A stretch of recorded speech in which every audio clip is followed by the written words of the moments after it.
할렐루야, 반갑습니다. 메리 크리스마스.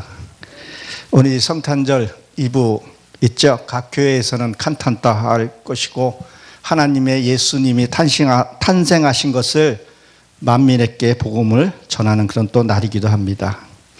오늘은 누가복음 2장 1절서부터 14절 말씀입니다. 그 위에 오신 예수님이라는 제목으로 함께 은혜를 나눠보려고 합니다. 사실 예수님이 오신 날짜는 우린 정확하게 알 수가 없습니다. 근데 천주교에서 밤이 가장 긴 날을, 그 날을 예수님이 온 걸로 했고, 마틴 뉴턴이 그것을 갖고 온 것을 보게 됩니다. 그러나 분명한 것은 예수님이 성육신으로 오셨다는 거죠. 그래서 우리에게 구속해 주시고 축복해 주셨다는 것은 변함없는 진리일 것입니다. 오늘 2장 1절에 보면 이때에 가이사가 아구스도가 영을 내려 천하를 호족하려 하였으니라는 제목, 이런 말씀이 시작이 됩니다. 여기에 보면 원뜻은 다 설명은 안 하더라도 큰 권세자 하나님이 말씀을 하는 겁니다. 호족을 세라고. 호족이 뭐예요? 세페르라 그러는데, 너희들이 예수를 믿고 또 오늘 한 해를 보게 되면 네가 예수 믿고 얼마나 많이 변했는가, 그것을 한번 보라는 거예요. 우리의 신체 구조는 얼로 되어 있죠. 바깥으로 보게 되어 있습니다. 그러나 내가 말씀을 보고 성경을 보고 나서는 내가 내 안을 볼 수 있어야 돼요. 나는 가는 어떤 존재이고 어떤 삶으로 해서 내가 예수님을 만났고 변화해야 하는가를 그 수를 세워보라고 얘기를 하고 있습니다. 창세기 13장 16절에 보게 되면 하나님이 아브라함에게 말씀해 너희의 후손을 티끌을 능히 셀 수 있다 그랬었어요. 그러면 여러분, 이 티끌을 과연 셀 수 있을까요? 이거를 문자적으로 보면 불가능한 일이죠. 그러나 이것을 영적으로 보게 되면 이 티끌은요, 하나님이 창조했을 때 흙으로 창조했다 그랬었어요. 거기 히브리어로 보게 되면 아파르로 되어 있습니다. 여기서 보기엔 창세기 13장 16절에 보면 거기 티끌도 아파르로 되어 있어요. 그러면 우리는 흙으로 지었다는 거예요. 내가 오늘 기뻤어요. 감사해요. 오늘 은혜를 받았어요. 그럼 뭐야? 나는 누가 보면 알 수 있어요. 알 수 있다는 거예요. 그러면 내가 흙으로 지었기 때문에 나는 능히 셀 수 있는 거예요. 저 사람 지금 기뻐하고 있구나. 예수를 통해서 구원의 확신을 가졌구나. 그런 것들을 우리가 알 수 있다는, 그래서 그걸 셀 수 있다는 것을 얘기를 합니다. 그리고 고린도후서 13장 5절에 보게 되면 너희가 그리스도를 너희 안에 있는가 확증하라. 그렇지 않으면 너는 버리운 자라고 얘기를 했습니다. 우리에게 준 임무가 무엇이냐면요, 내 안에 변한 수를 세워보라는 거예요. 그래서 민수기도 그런 의미를 갖고 있죠. 그 다음에 2절에 보게 되면 호족 구레뇨가 수레와 총독 됐을 때 첫 번째 한 것이라 그랬었어요. 자, 그러면 이 구레뇨는 관할하는 자인데요, 무엇을요? 영적으로 내가 나를 관할할 수 있어야 돼요. 내가 나를 관할할 수 있어야 되는 거예요. 마음 관리를 잘 해야 돼요. 이 마음 관리, 생각 관리를 잘못하게 되면요, 그르친 일들이 너무 많아요. 첫째, 무엇을요? 이 보는 거, 우리에게 보는 것을, 이걸 관리를 잘해야 돼요. 이거 보는 걸 잘못 보면 해서 우리가 시험 듣는 일이 많이 있습니다. 이 듣는 것도요, 이 귀도 관리를 잘해야 돼요. 이 듣는 것도 관리를 잘하고 통치를 잘해야 되죠. 그 다음에 말이에요. 우리가 이 말 관리를 잘해야 돼요. 이걸 못해서 그르친 일이 또 한두 개가 아니죠. 그래서 마음과 생각 관리를 잘 해야 된다는 거예요. 우리는 이 관리만 잘하면요, 열매를 맺을 수 있다는 거예요. 많이 맺을 수 있다는 거예요. 그래서 구레뇨를 세운 것을 얘기를 하고 있습니다. 자, 3절에 보게 되면 모든 사람이 호족으로 각각 고향으로 돌아가며 그랬어요. 이게 바깥의 얘기이지만 이게 내면에서, 내 안에서 이걸 볼 수 있어야 돼요. 바깥으로 분명히 역사적으로 이 일이 일어났습니다. 이거 주소각적으로 얘기를 하려면 한참 시간이 걸리지만 내 안에 내면을 한번 보라는 거죠. 하나님이 이 관리를 잘 하는 거, 그걸 세우라는 거, 권세자들 통해서 세우라는 거예요. 이제는요, 고향으로 돌아가라는 거예요. 내 마음의 고향으로 돌아가라는 거죠. 아브라함이 고향 친척 집을 떠났다 그랬죠.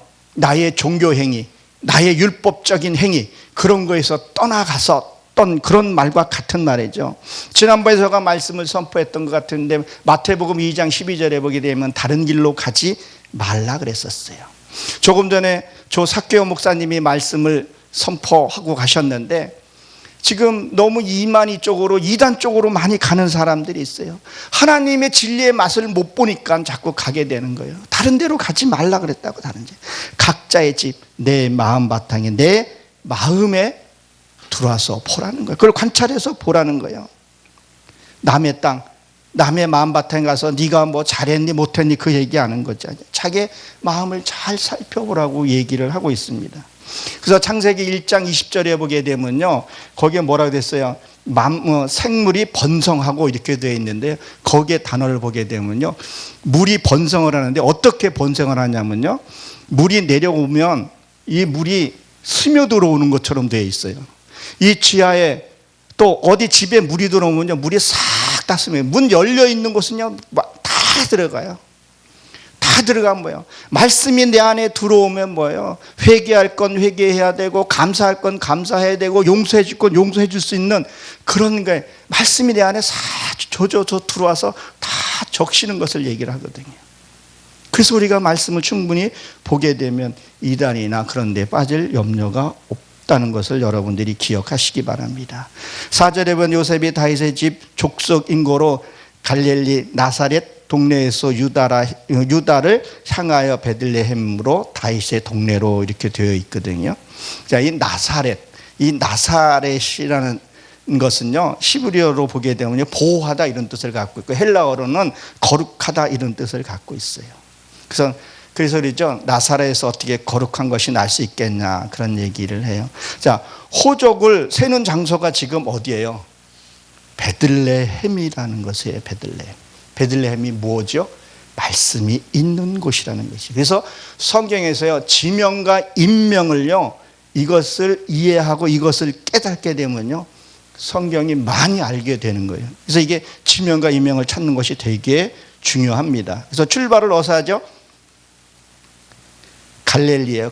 갈릴리는요, 구르다 이런 뜻을 갖고 있어요. 그래서 예수님이 갈릴리에서 만나자는 거죠. 뭐를 굴러요? 말씀에서 굴러야 돼요. 은혜에서 굴러야 돼요. 찬양에서 굴러야 된다는 거죠. 그렇게 굴렀더니 나사렛은 뜻이 약간 거룩하다. 그러면 내가 거룩해지는 거예요.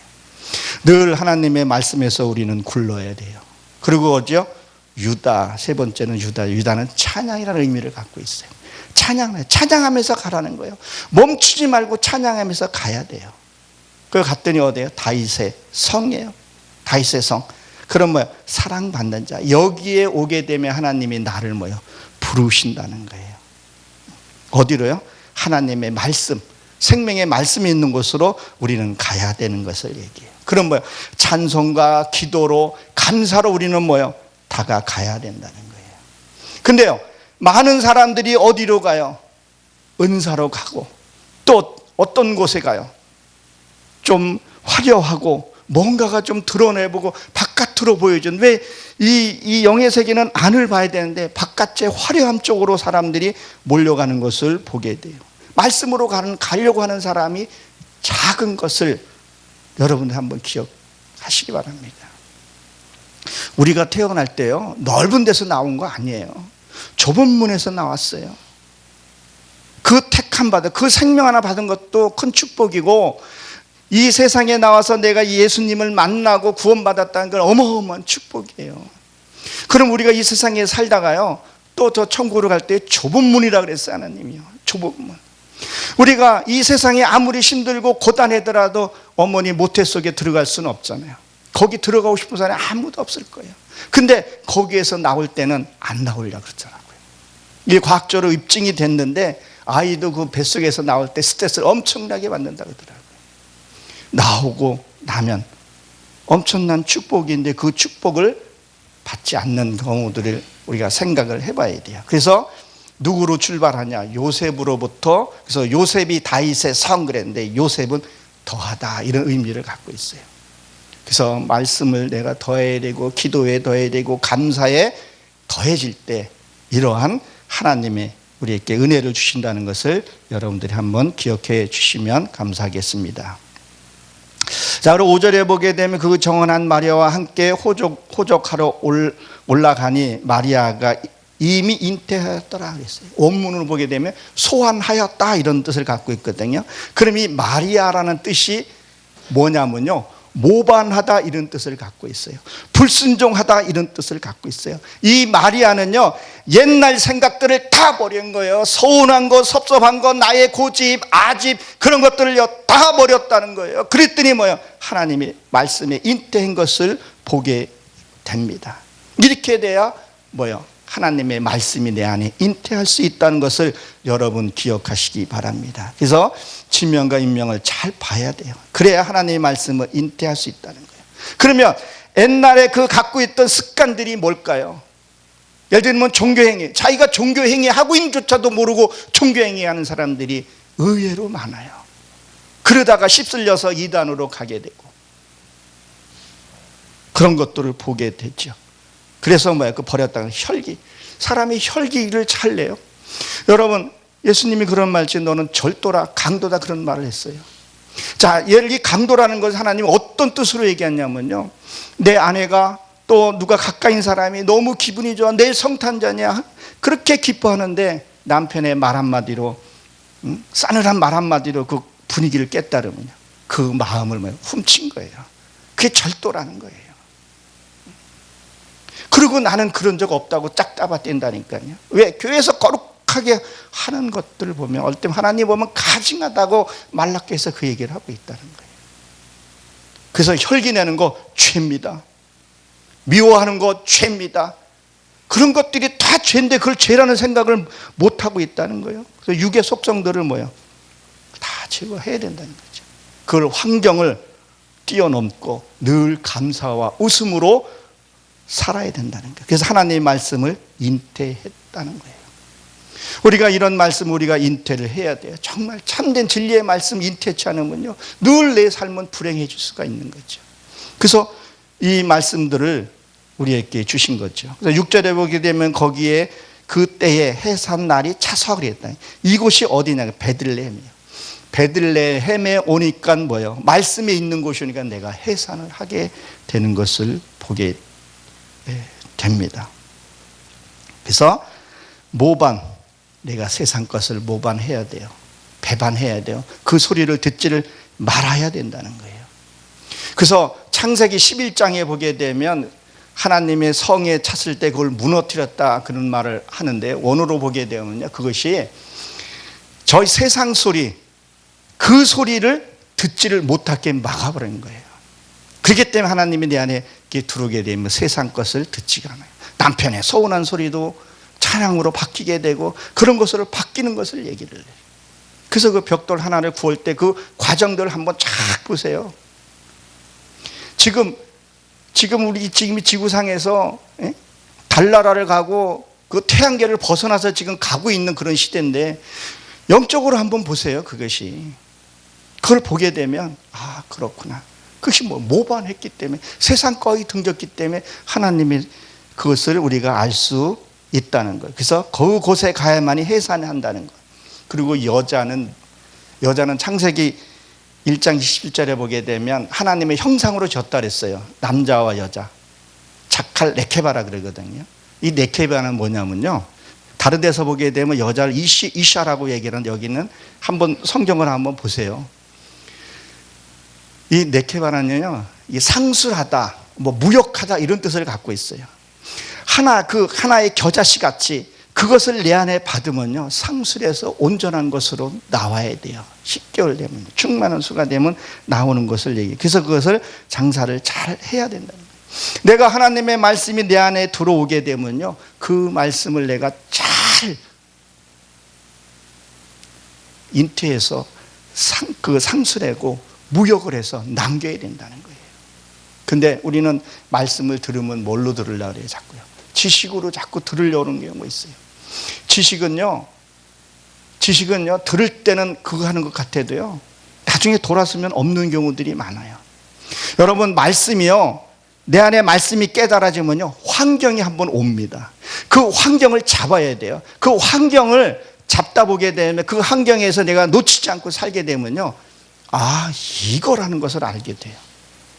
그래서 제가 말씀을 전하거나 말씀이 준비하거나 어떤 어려운 환경이 오게 되면 이게 무엇인가를 보게 되고 그 일을 기쁘게 성취해내게 되면, 아, 이 말씀이 이것을 이루기 위해서 그 사건들이 있구나. 그리고 그걸 놓치지 않으면 그것이 하나님이 내 것으로 삼아주시는 거예요. 근데 우리는 그 어떤 일이 오게 되면 힘들다고 그런 얘기를 하는데, 잘 한번 우리가 생각을 해보셔야 돼요. 그래서 내가 어떤 일이 왔을 때는, 아, 하나님이 나를 이거 무엇을, 나에게 육의 것을 깨뜨리기 위해서 이 환경을 만들었구나. 환경을 만들고 내가 통과하고 났더니 하나님이 나에게 잘했다 칭찬해 주신다. 여러분들도 그 베들레헴에서 말씀을 잉태하시길 주의 이름으로 축원합니다. 7절에 보게 되면 마다를 낳아 강보에 싸서 그 위에 누이니 이는 사관이 있을 곳이 없음이니라. 저는 개정 성경이라 가지고 사관이라는 게 여관으로 되어 있죠.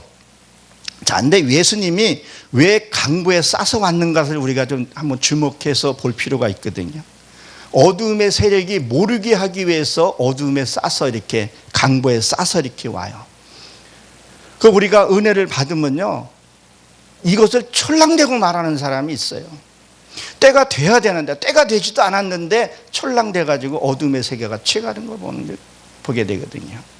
그래서 뭐라 그래요?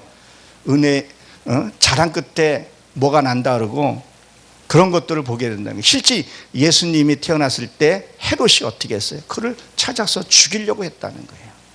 내가 말씀을 깨달을 때 이룰 때가 내가 이루고 나면 이제 저절로 다 알게 돼요. 되지도 않는데 내가 이렇게 됐어, 내가 뭘 했더니 이걸 받았어, 무엇을 이것도 이것을 봤어. 근데 하는 행동 보니까 아닌 것 같은데 그저 받은 것만, 외적인 것만 얘기를 해버리면 다 알고 쭉쟁이가 돼버린 거죠. 여러분, 알곡과 쭉쟁이를 분명히 기억하셔야 돼요. 이건 하나예요, 하나. 이 쭉쟁이는 율법을 통해서 알곡이 들어가서 쭉쟁이는 버리는 거예요. 율법을 버려야 되는 것을 얘기를 하거든요. 그래서 내가 이룰 때까지는 뭐예요? 기다려야 된다는 거예요. 그리고 보십시오. 중요한 건데 이걸 한번 찾아보시면 참 좋은데, 욥기서 38장 9절에 보면 이렇게 돼 있어요. 그때에 내가 구름으로 의복을 만들고 흑암으로 그 강보를 만들고. 예수님이 강보에 싸서 왔다 그랬는데요, 내가 찾아보기에는 이게 3번 나오더라. 이게 강보에 쌌다. 이게 강보가 뭐냐면요, 구름으로 의복을 만들었다 그러더라고요. 여러분, 구름이 땅에 있습니까? 하늘에 있습니까? 하늘에 있어요. 하늘에. 제가 신학교 다니면서 그때 무슨 사업을 이렇게 좀 하고 있었는데 안개가 한번 올라가는 걸 이렇게 탁 봤어요. 아, 그래. 이 안개가, 이 물이, 이 바닥에 있는 물이 하늘로 올라갈 때는요, 변화되지 않으면 올라갈 수가 없어요. 분자가 되지 않으면 올라갈 수가 없어요. 그것은 깨끗한 사람만이 올라갈 수 있다는 것을 제가 보게 됐고 깨닫게 되었죠. 그래서 이건 땅에 변화받아요. 하늘에 있는 거라는 거예요. 그걸로 감쌌다는 거죠. 그리고 이 의복은 요한계시록 19장에 보기에는 성도의 옳은 행실이라고 그랬다고요. 여러분, 이 옷에 대해서 설명하려면 참 장엄하게 긴데요, 내가 이 산 자체 그 옷이에요. 옷이 준비가 안 됐으면 천국에 가지 못하고 내 침을 만다 그랬다고요. 예수님이 그 강보를 쌌다는 거예요. 그 일반 옷이 아니라는 거죠. 그래서 이 빛은 뭐예요? 이 빛은 어두움이 한 번에 받아들일 수가 없어요. 그래서 감싸서 온 거예요. 그걸 감싸주고 왔다니, 감추어서. 빛이 한 번에 받아들이지를 못하니까. 그래서 어린아이들 무슨 우리가 약을 주려고 그러면은 약 표면에다가 단 것을 발라놓고 그것을 먹이죠. 그럼 아이가 먹고 회복하는 것을 보게 됩니다. 그리고 광부가 어떤 그렇게 무너졌어요. 그러면 한참 동안 갇혀 있으면 빛을 못 보게 가려두잖아요.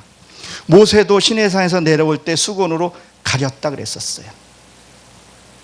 빛을 한 번에 우리가 받아들일 수 없기 때문에 그렇다는 거죠. 그래서 그 구름으로 그 했다는 것을 여러분 한번 기억을 해보시고요. 또 에스겔서 16장 4절에 보게 되면 너희가 난 것을 말하건대 나 날 때 배꼽줄을 자르지 아니하였고 그랬습니다. 에스겔서 16장. 여러분 생각해 보세요. 자, 배꼽줄을 자르지 않았다. 여러분 출산하게 되면 배꼽줄을 안 자르나요? 잘라야 돼요. 저도 의학 지식은 없지만 그 배꼽줄을 자르지 않으면 아이의 큰 치명타가 될 수 있다고 그러더라고요. 그러면 그것은 무엇을 해요? 배꼽줄은 다 잘랐습니다. 그 배꼽줄은 이 흐르는 죄를 끊지 않은 것을 얘기를 해요. 그래서 느헤미야 9장에 보게 되면 그 왜 이스라엘 백성들이 고생하냐 이렇게 기도하고 봤더니 조상의 죄인 것을 알게 되고 그들이 뭐를 했었어요? 세상과 결별하고 서서 낭독하고 기도했다 그랬었어요.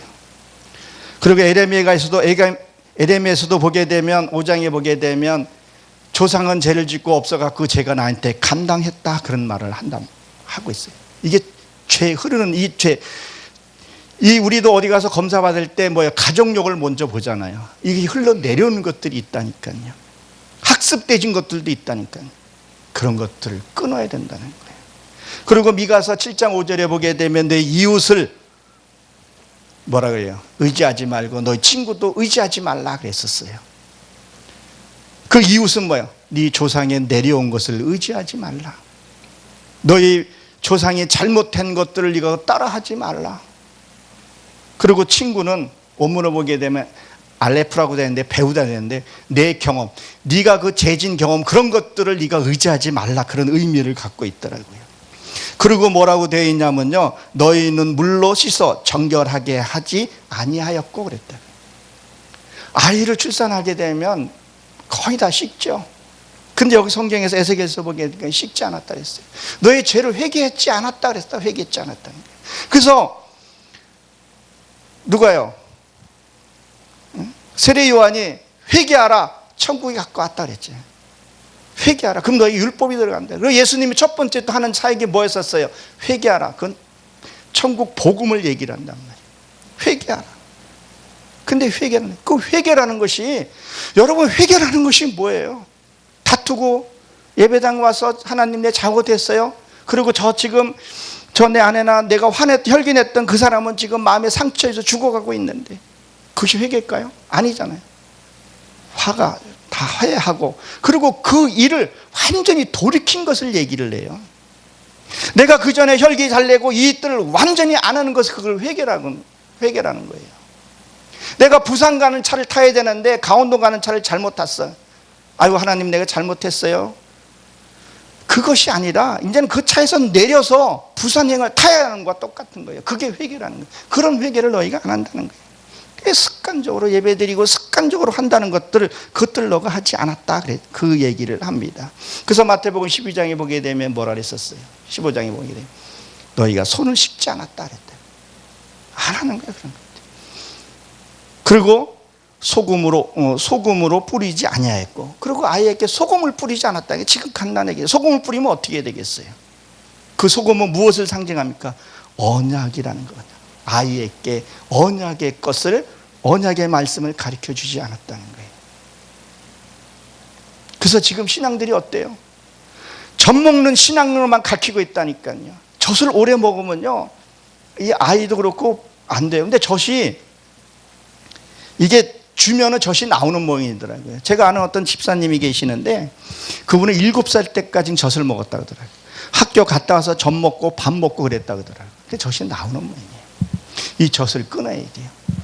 이 율법적인 것, 종교적인 것, 보여주는 것을 이것을 끊어야 되는데 그걸 끊지 않았다는 거예요. 그래서 소금을 뿌리지 않았다는 거예요. 여러분 소금의 역할이 어떤 것인지 알잖아요. 바닷말도 2%에서 정제시키고, 소금은 맛을 내게 하고, 소금은 그 소금되는 과정이 어떤 과정이에요? 바다에 물을 쬐서 일정한 시간 돼서 물이 증발되고 남아있는 나의 결정처를 얘기를 한단 말이에요. 그래서 그 소금을 뿌리지 아니하였다. 언약으로 우리가 받아야 하는데 그것을 하지 않았다는 것을 책망하는 것을 보게 됩니다. 그리고 너를 강보에 싸지도 아니하였나니 그랬어요. 강보에 싸지 않았다. 강보에 싸지 않았으니까 하나님의 말씀을 내가 들을 수가 없었다는 얘기를 하고 있는 거예요. 그리고 지금 어디에 지금 예수님을 누워 놓으셨죠? 구유에 누워 놓으셨다는 거예요. 구유. 여러분, 구유는 뭡니까? 구유는요, 짐승의 여물통, 마구간 이런 뜻을 갖고 있어요. 어근에는 보게 되면 가축을 먹이다, 살찌우다 이런 뜻을 갖고 있어요. 그러면 왜 예수님이 구유에 오셨냐는 거예요. 내가 짐승이기 때문에. 내가 말씀을 먹고 변하지도 않고 그러니까 내가 짐승이기 때문에, 말씀을 줘도 알지도 못하니까 강보에서 짐승이기 때문에 구유에 오신 거예요. 먹으라고. 그래서 요한복음 6장 40절에 보게 되면 있어요. 난 하늘에서 내려온 산떡이라. 먹으라는 거예요. 먹으라는 거예요. 그 먹는다는 게 뭐겠어요? 삶을 살아가는 것이 먹는 거거든요. 그것을 먹으라는 거예요. 변하지 먹지 못하면 우리는 하나님 보실 때는 짐승의 수준으로 본다는 거예요. 짐승이에요. 그래서 저 짐승같이 짐승만도 못한 놈이라 그런 말들을 하면서도 우리가 모른다. 예수를 우리가 믿으면서 손가락질을 받으면서도 나는 크리스찬, 하나님이 나를 택했다고만 생각한다니까. 난도 모른다고 하는데도 나는 뭘 고집부리고 있는 거예요? 자기만. 그래서 잠언의 9장에 보게 되면 7 기둥에 잔치를 베풀고 다 와서 먹으라는 거예요. 말씀을, 진리를 알아야 되는데, 실제 예수님이 와도 2000년 전에 와도 몰랐다는 거예요. 천한 모습으로 오셨고 이렇게만 우리가 알고 있는데, 내일이 성탄절이에요. 성탄절 날 거룩하게 지내요. 그렇죠? 그건 우리가 남 봉사하고 이런 것들도 우리가 중요하지만 그건 평상시에 따지만 늘 우리가 말씀으로 사모해야 할 줄로 여러분들이 믿으시기 바랍니다. 그래서 사관, 여인숙이 없다는데, 여인숙이 무엇을 의미를 해요? 여인숙은 나그네가 잠깐 머물다 가는 곳이에요. 잠깐. 그래서 그 사관이 있으면 안 돼요. 거기에 머물러 있으면 안 돼요. 우리 신앙들이 거기에 머물러 있는 사람들이 너무 많아요. 너희들이 성장하지 않는 것이 죄라 그랬었어요. 고라 자손이 뜻이 뭐예요? 얼음이거든요. 성장하지 못하면 거기다 묻어버린다는 얘기를 하고 있는 거예요. 말씀의 베들레헴에 가서 말씀의 입에서 거기서 순산하고 해야 되는데 그것을 너희가 하지 않았다는 거예요. 말씀의 그 집에서 벗어나면 안 된다는 거예요. 우리 벗어나서 하는 행동들이 너무 많다는 거예요. 그래서 이곳에서 뭐예요? 그걸 해야 된다는 거예요. 그래서 영적으로 머물러 있으려고. 그저 뭐 주면, 애도 아니고 뭐 주면 하나님 감사합니다 그러는데 내 안에 있는 그것이 변해가야 되는데 그것이 변해가지 않는 거죠. 여러분, 제가 아까 짐승 얘기했으니까 짐승 한마디만 더 하면, 요새 애완용들 많이 키우죠. 참 뭐 법도 많이 생기고 그랬는데, 참 짐승을 학대하면 당연히 안 되겠죠. 근데 그 짐승들이 집에 들어오고 참 뭐라고 말할 수는 없겠어요. 많은 분들이 그걸 키우니까. 여러분, 짐승은 왜 짐승부터 못하다 그러냐면요, 이 짐승은요, 죽으면요 이 영혼이 없어요. 그래서 죽으면 그걸로 끝나요. 근데 사람은요, 하나님의 생기를 부어놓은 저희는요, 죽으면 끝이 아니에요. 여러분, 영혼이 부활이 됩니까? 혼이 부활이 됩니까? 사람들은 물어보면 많은 사람이 혼이 부활된다고 착각하는 경우들이 있어요. 여러분, 혼은요 부활이 없어요. 거기는요 지옥 가도 끊임없는 지옥이에요. 그 혼은요, 영은요 천국 가도요 영원히 사는 게 아니에요. 이 몸이 부활되어. 그래서 계시록 한번 보세요. 사단이 다 그거 다 내어준다. 뭐 화장을 하더만 다 내어준다 그랬다고요. 거기 가면, 아니 내가 우리 목사님 가서 거기서 보면 내가 누군지를 알아야 될 거 아니에요. 그게 다 천국의 모습으로. 근데 짐승은요, 그 죽음물로 끝이에요. 아무것도 없다는 거예요. 우리가 그걸 알아야 돼요. 어떻게 내가 신앙생활하고 어떻게 해야 되는 건지, 구원받고 말 것인지, 하나님이 기뻐하는 그런 삶을 사셔야 할지 우리가 알아야 된다는 것을 여러분들이 기억하시기 바랍니다. 그 다음에 8절에 보게 되면 그 지경의 목자들이 밖에서 밤에 자기 양떼를 치더니 그랬어요. 이 경작지가요, 이 내 마음 바탕에 경작지를 얘기하거든요. 이 경작지에서 경작을 잘해야 된다는 게 어디에서요? 자기 마음 바탕에서. 그래서 양을 친다. 이 양은요 되새김질하는 짐승이에요. 자, 먹으면 양은요 잘 때고 소도 그렇고요, 잘 때 다 되새김질을 해요. 그러면 되새김질하면 뭐가 돼요? 구별이 돼요. 옳고 그름을 알게 된다는 거예요. 그러니까 성경을 내가 말씀을 보고, 그리고 성경을 내가 어떻게 적용해야 되는지, 성경이 말씀이 어떻게 오는지 그렇게 하게 되니까 구별하게 된다는 거예요. 근데 밤에, 자, 밤이라는 것은 나일라라 그래서 이 재난 역경 그런 의미를 갖고 있거든요. 자, 우리 키도 밤에 성장한다 그랬죠. 우리가 고난이 있어야 이 믿음이 성장되는 것 같더라고요. 그러면 그 고난 중과 환경에 있을 때에도 뭐예요? 양을 치라는 거예요. 말씀 되새김질하는 거예요. 하나님께 감사함으로 나가라는 거예요. 그렇게 되면 뭐예요? 분별의 영을 살 수 있다는 것을 오늘 말씀을 하고 있습니다. 그래서 이 양을 친 거예요. 그리고 여기서 보게 되면 또 이따 또 한번 보겠지만, 양을 치는 사람이, 이 목자는 사람이 예수님을 먼저 발견하고 알게 된다는 거예요. 그래서 여기서 지켰더니 그랬더니 여기 파수꾼이라는 의미를 갖고 있거든요. 그래서 이 양을 잘 쳐야 돼요. 그래서 양을 잘 쳐서 하나님을 만난 사람이 누구죠? 대표적으로 다윗이에요. 다윗이 양을 잘 쳤어요. 그리고 모세도 양을 치다가 어떻게 했었어요? 호렙산까지 이르게 됐다는 것을 여러분들이 아마 아실 겁니다. 그래서 이 양을 잘 치고 내 안에 이 마음바탕을 경작을 잘해야 돼요. 작년 한 해 저도 농사를 지면서 짓지 못하게 해서 못 짓는 곳에 씨를 뿌려도 그 경작을 하지 못하니까 그것을 열매를 먹을 수가 없더라고요. 그런 바에 내 마음땅에서 자풀도 뽑고, 그러니까 저는 그 주말 농장을 하면서도 그걸 뽑으면서 하나님 나의 더러운 거 있으면 같이 이렇게 뽑는 거예요. 그리고 내 마음 땅에 보고 열매를 어떻게 관리를 해야 되는 거지. 그래서 농부에 대해서 설명을 많이 해놓은 것을 보게 됩니다. 그러니까 9절에 보게 되면 그의 사자 곁에 섰고 주의 영광이 저희를 두루 비침에 크게 무서워하지 말라, 그런 말이 있어요. 오문을 보게 되면요, 여호와 사자가 왔다는 그렇게 돼요. 표현이 되어 있어요. 그러면 우리 삶이 아까 얘기했죠. 우리 삶이 뭐예요? 이 삶 자체가요, 경작지가 돼야 돼요. 집에서든 또 직장에서든 교회에서든 어딘지 그게 돼야 된다는 거예요. 여러분, 우리가 내 얼굴에 뭐가 묻은 것을 보려면 거울을 봐야 되죠. 그럼 내 마음에 양심이 있는 것을 보려면 성경을 봐야 돼요. 그러면 상대가 무슨 일을 잘못했어요. 그러면 그게 내 모습이에요.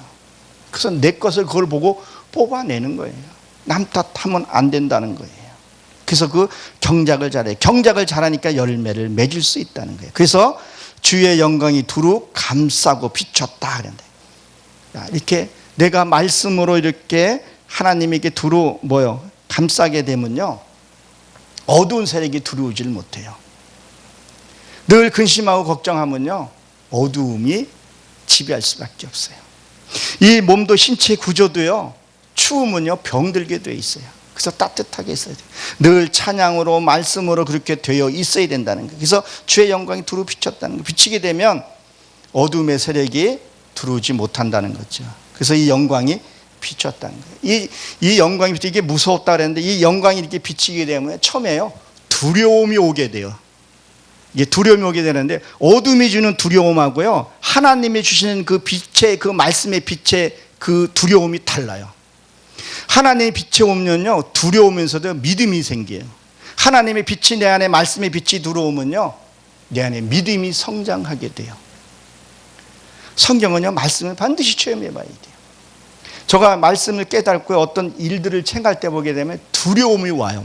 막 무서워요. 그만큼 내가 잡고 있던 유괴 세력들이 나랑 같이 50몇 년, 거의 60년을 같이 살아온 그가 안 떠나려고 그런다고요. 그러니까 두려운 거에선 두려움을 줘요. 그것을 뚫고 나갔을 때 그 기쁨을 맛봐요. 제가 우리 어머님 그 말씀을 풀면 저거 시골로 달려가요. 제가 한 30년 동안 무사고로 운전하고 있는데 너무 무서운 거예요. 이게 손에 땀을 져가지고. 그 시골 가면 이렇게 커브가 이렇게 돌아가는 데가 있어요. 시골 이렇게 보면. 거기 돌아가는데 뭐가 확 빠져나가는 것 같아요. 그 다음부터 마음이 편안해진 거예요. 그래서 일주일 동안 말씀을 내가 풀어주고, 어머님 종교 생활 하셔는 안 됩니다. 정말 믿음 생활 하셔야 된다고 주고 온 기억이 납니다. 이런 것들이 되게 많아요. 이것이 모여지고 그러면요, 이 빛이요 모여지면요 강해져요. 작은 빛이 아니라 큰 빛이 나를 두루 감싸게 된다는 거예요. 그렇게 되면 하나님이 그 어둠에서 우리가 이겨낼 수 있다는 것. 그래서 내 안에 말씀과 찬양으로 감사하고 살아야 된다는 것, 여러분이 기억하시기 바랍니다. 10절에 보게 되면 천사가 이르되 무서워 말라. 보라, 내가 온 백성에게 미칠 큰 기쁨이 좋은 소식을 너희에게 전하노라. 이렇게 되어 있어요. 자, 참 하나님의 말씀이 이 분명해요. 하나님이 있는 그 과정들이 있어요. 그 과정들을 통하게 되면 하나님이 축복을 주시는데 놀라운 축복들이 일어납니다. 자, 경작을 잘하고 나니까 내 마음바탕에 경작을 잘하고 하나님의 말씀에 그걸 잘하고 했더니 첫 번째 뭐예요? 눈을 떠서 보게 했다는 거예요. 자, 봤죠? 천사가 광명사가 두루 싼 것을 그전에는 못 본 거예요. 말씀을 줘도, 말씀을 풀어줘도 말씀이 너무 어려워서 못 듣는 사람이 있고요. 말씀이 참 좋네요. 지식으로 감성으로 듣는 사람이 있고 그렇더라고요. 아무리 말씀을 해도 말씀이 어렵다는 사람이 있어요. 알 것 같은데 하는 거 보면 아닌 거 사람들이 있다는 거죠. 첫째 보게 됐다는 거예요. 두 번째는 뭐 듣게 된 거예요. 두려워하지 말라. 듣게 됐다는 거예요. 이 하나님의 음성을 듣는다는, 이게 듣는다는 게 마음으로 들려지는 게 있어요. 어떤 크게도 들리기도 하고 진짜 들리는 것처럼 들리는 것도 있지만 이게 들려져요. 이게 들려진다는 게 사람의 소리가, 누가 무슨 말을 하더라도 그 말이 하나님의 소리로 들려지기 시작하게 되면요, 내 안에 감사가 나와요. 그 소리가 들려진다는 거예요. 말씀으로 들려진다는 거죠. 그래서 이건 말씀으로 이론자만이 들을 수 있다는 거예요. 이것을 들려지지 않는다면 기쁨이 없으니까 자꾸 이단으로 가게 되고, 아까 30년 후를 예측하신 사케오 목사님 그런데 참 안타깝더라고요. 그렇게 사이까지 우리가 물러가야 되나? 우리가 이런 말씀을 통해서 정말 말씀이 내 안에 들어오면, 하나님 확실한 그거 있으면 그걸 떠나지는 않겠죠. 그러니까 2000년 전에 예수님이 와도 알지 모르고 했던 것처럼 지금도 마찬가지라는 거죠. 지금도 보고도 깨달지를 못한다면, 그래서 말씀 보고 알지도 못한다면, 그저 종교행위하고 늘 화내고 습관적으로 하고 한다면, 너는 예수 믿기 전이나 예수 믿은 후나 어떻게 똑같냐? 그러니까 거짓 선지자에게 속게 되고 이단에 넘어가게 된다는 거예요. 얼마나 슬픈 일이겠어요. 우리는 정말 하나님의 말씀하시는 것이 무엇이고 예수님이 오신 목적이 뭐냐는 거예요. 내 이 죄를 내가 해결할 수 없으니까 그분이 해결해 주셔서 맡기라는 거예요. 갈라디아서 보게 되면 예수님이 너희 죄를 가지고 오라. 그럼 하나님 해결해 주시겠다는 거예요. 어떤 분이 그러더라고요. 왜 그 더러운 죄를 자꾸 예수님에게 갖다 주냐고. 그건 해결할 수 있는 분은 그분 한 분이에요. 그렇기 때문에 그 십자가 앞에 내려놓는 거예요. 그 십자가, 여러분, 십자가 뭘로 되어 있어요? 나무로 되어 있죠. 그건 사양틀이에요. 나무는 여러분 무엇을 줍니까? 우리에게 산소를 주고 이산화탄소를 마시게 하는 거예요. 그 나무에는 상담이라는 의미도 같이 갖고 있어요. 하나님과 상담을 해서 내 마음의 치료도 거기서 일어나야 되는 거죠.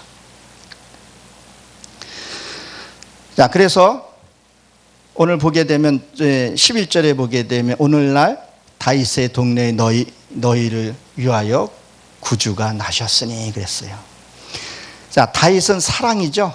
사랑스러운 자가 되면 뭐예요? 경작을 잘하면 이 사랑스러운 자 예수 그리스도를 내게 보내주신다는 거예요. 진짜. 자, 그래서 구주가 내 안에서 나타나야 돼요. 늘 내 안에 기쁨과 있고 그것이 있어야 된다는 거예요. 그래서 구원, 여러분 구원을 단수로 알고 있는 경우들은 구원은요 복수로 되어 있어요. 우리의 육신이 죽으면요 그건 한 번이지만요, 내 낙심이, 내 슬픔이, 내 혈기가 죽으면 그것도 하나의 종말이거든요. 그게 죽으면 뭐가 되는 거예요? 성령님이 내가 부활되는 거와 똑같은 거예요. 이 육신은 죽으면 한 번 죽이지만 내 안에 추구할 것들이 너무 많아요. 내 고집, 아집, 내가 갖고 있는 지식, 사도 바울이 다 버렸다 그랬잖아요. 우리는 움켜쥐고 있는 것들이 너무 많아요. 내가 갖고 있는 지식들이요. 내가 뭐 어디에 뭐다 명함 갖고 다니면서 그게 나쁘다는 건 아니지만 변해야 될 것들을 말하는 거예요. 그걸 버리라는 거예요. 버리지 않으면 안 되는 거예요. 그게 버린다는 것은 내가 죽지 않으면 버리서 그런 뭐예요? 하나님의 속성으로 변화된 게 남이 잘 봐서는 모르지만 그것이 부활이라는 거죠. 그래서 구주가 오셨다는, 그래서 나를 구속해 주시죠. 그리고 그리스도는 두 가지로 나눠보잖아요. 제사장의 기름 부음을 받게 되고, 그리고 영원한 그 왕의 삶을 산다는 것을 여러분 기억하시기 바랍니다. 그래서 나를 구속해 주시고 나를 뭐예요? 회복시켜 준다는 거예요. 근심, 걱정, 그리고 저번에도 말씀을 드렸지만 해족속, 땅을 정복하는 해족속, 내 안에 이 공포, 그거 해결하게 되고, 여부수족소, 그 희생 제물이 7개 희생 제물이 신명기 7장 1장이라 했잖아요. 내 마음의 상처, 남의 상처낸 것들, 그것들을 회복이 돼야 된다는 거예요. 그래서 어디에서 태어났어요? 다윗의 동네에서 태어났다. 다윗은 뭐예요? 사랑스러운 그 혈통에서 됐다는 거예요. 그래서 사랑하라는 거예요. 그래서 저가 어디 가면 장애자 시설을 가든 어디든 사랑하십시오. 사랑 외에는 그게 없어요. 그게 빛이더라고요. 성경을 줄이면요 사랑이더라는 거예요. 그래서 사랑해야 돼요. 사랑하게 되면 하나님의 능력이 나타나시는 것을 여러분 믿으시기 바랍니다.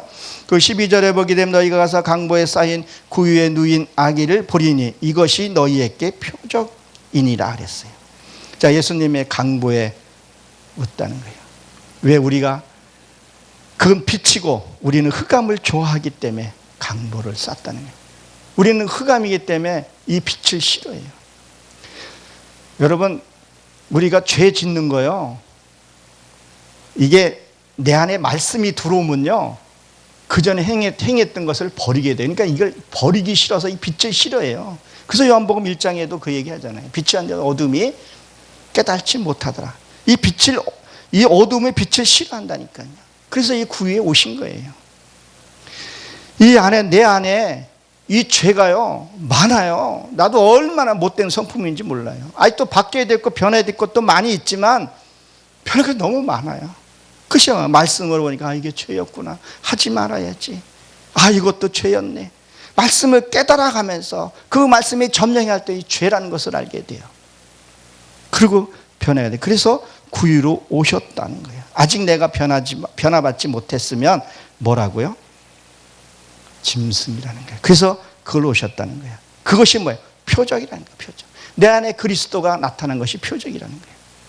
여러분, 왜 하나님이 나 같은 천한 사람을 여러분 택했을까요?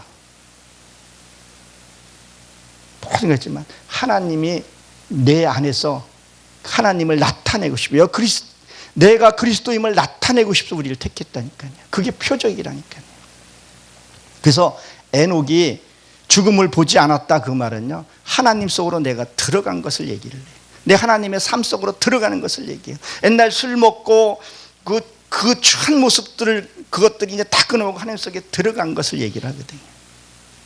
그것이 표적이라는 게 표적. 그래서 누워있다 그랬는데 이 누인, 이것은 눕다는 것은 쉬다 그런 뜻에서 그리스도 안에 있으면 내가 이제 쉬게 되는 거예요. 그래서 요한복음 사도행전 1장 8절에 보면 너희 성령이 너희에게 임하면 사마리아 땅끝까지 복음을 전해. 거기 보면 누아라는 휴식이 들어가 있어요. 성령이 내 안에 들어오게 되면요 나는 쉬는 거예요. 내가 할 수 있는 것이 아무것도 없다는 걸 고백하게 돼요. 사마리아 땅끝이 여러분 무엇이라고 여러분 생각하십니까? 5대양 6대주죠. 5장 6부죠. 내가 말씀으로 들어서 내가 땅 발끝까지 행함까지를 얘기를 하는 거예요. 여러분 전도하는 거요 다 나를 위해서 전도해요. 전도하다 보게 되면요 이런 일도 만나고 저런 일도 만나고 하나님의 사랑도 알게 되고요 알게 돼요.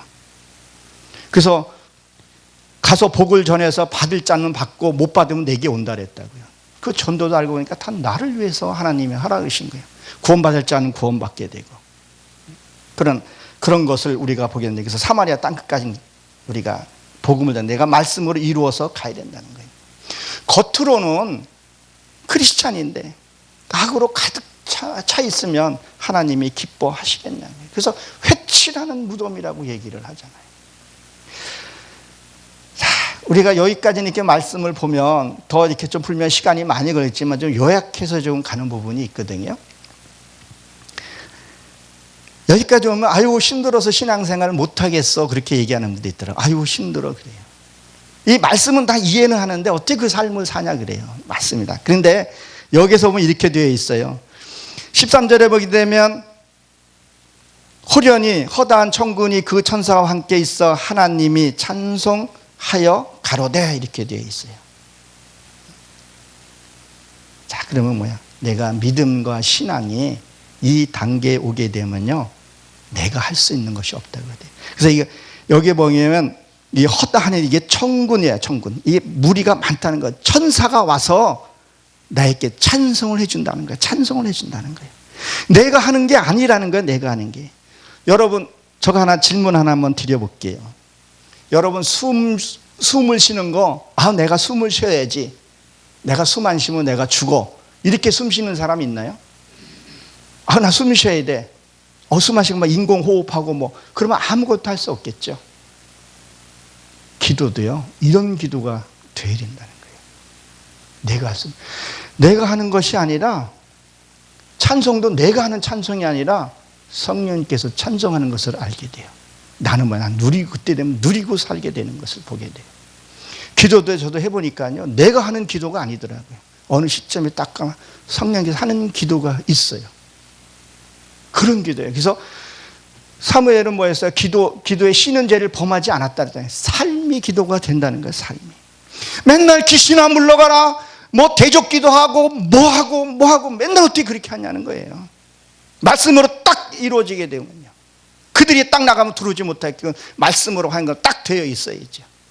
그래서 사도 바울이 수건만 만져도 예수님이 귀신아 물러가라 이렇게 했냐는 거 아니라는 거예요.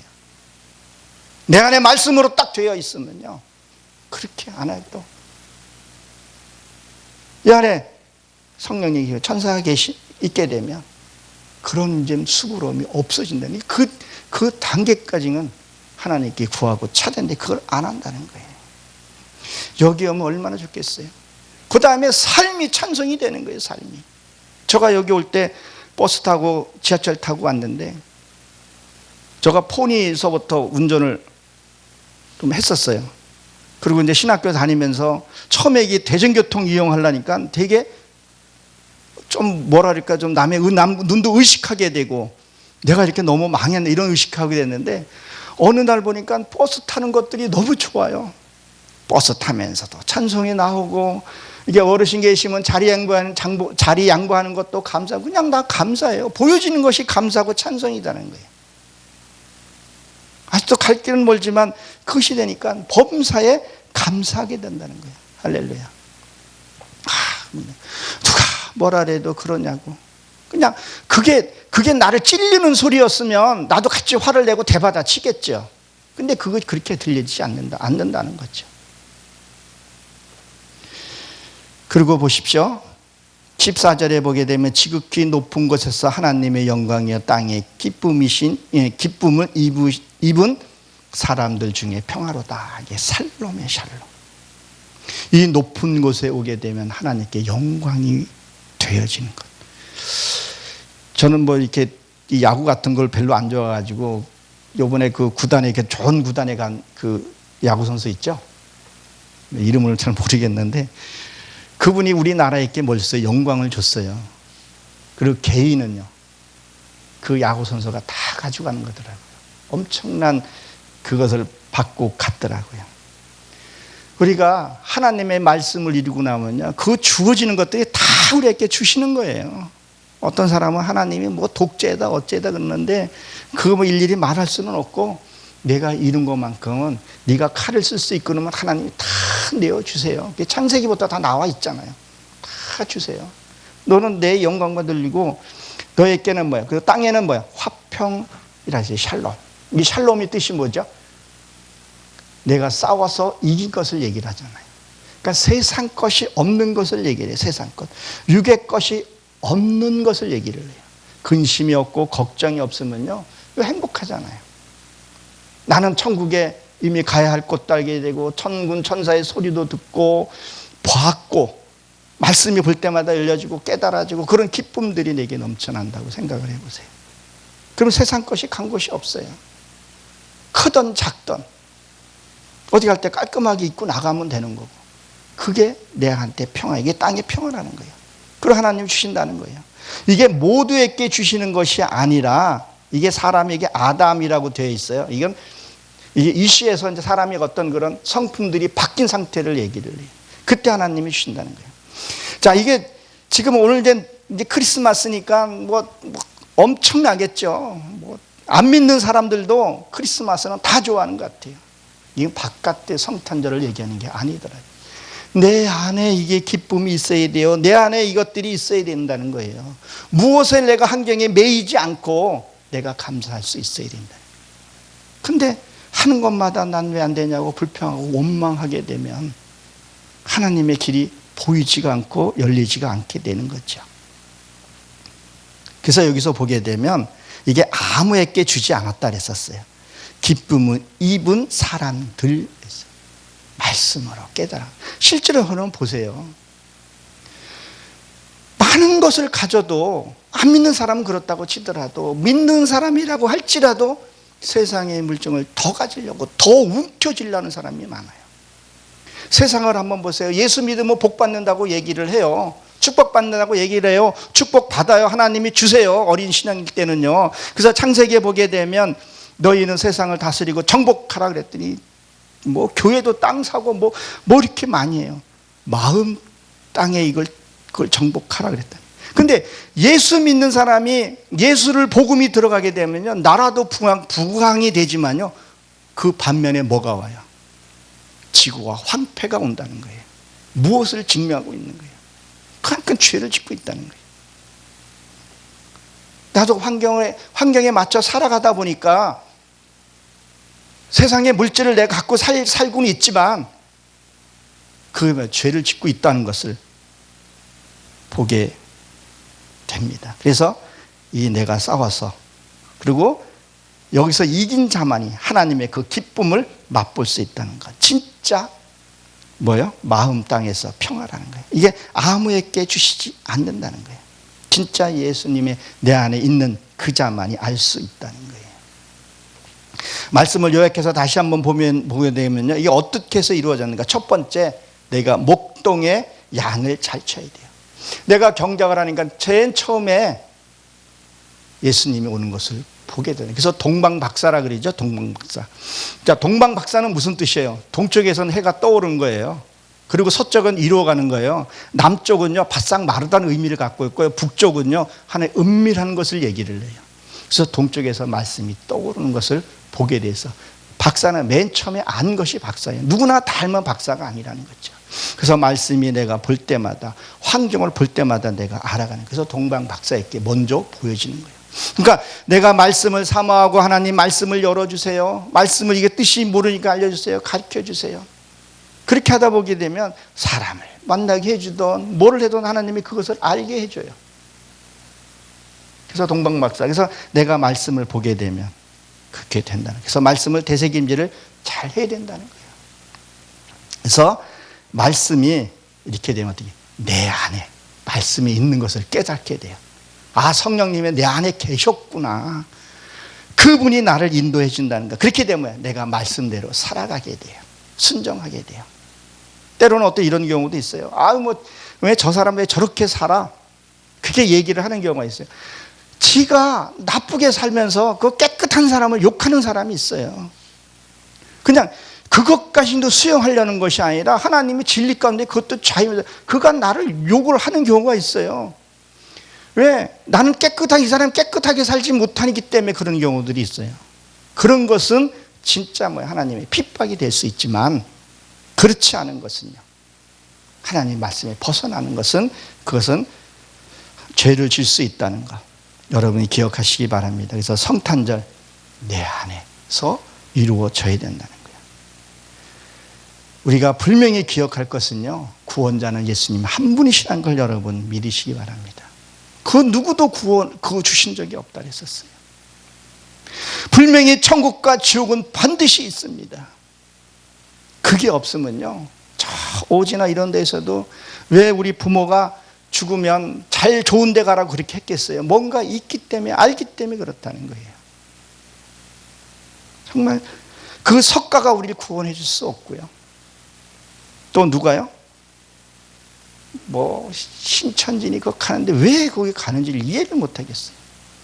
성경을 한 번만 제대로만 보게 되면 할 수 있는데 그 신천지 가고 이만희 가고 왜 그렇게 가는지를 모르겠어요.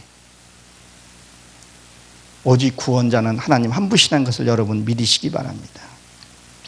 이제 말씀을 마칠까 합니다. 요한복음 16장 33절에 보게 되면 내가 세상을 다 이겼노라 그런 말을 하죠, 예수님. 자, 이게 무슨 뜻일까요? 여러분, 근심이 왔어요. 걱정이 왔어요. 그러면 난 그거랑 싸워야 돼요. 그 근심에 계속 하고 있으면 내 싸움에 진 거예요. 근데 내가 환경은 변하진 않았는데 내가 마음이 편안해졌어요. 내 안에 기쁨이 있어요. 그러면 이게 싸워서 이긴 거예요, 진 거예요? 이긴 거라는 거예요. 그래서 우리도 그 환경에, 그 어둠의 세계에 지는 것이 아니라 환경을 보면 질 수밖에 없지만 하나님이 나 안에 계신 것을 알게 되면 그 어떤 환경에서도 하나님이 이겼노라 했으니 우리가 그분을 믿고 이번 성탄절도 주님의 그 기뻐하는 마음에서부터 찬양이 삶 속에서 흘러나오는 우리 세계로 열린 선교 방송을 통하여 만민에게 복음을 전파되는 그러한 성탄절이 되시길 주의 이름으로 축원합니다. 기도하고 마치도록 하겠습니다. 하나님 아버지,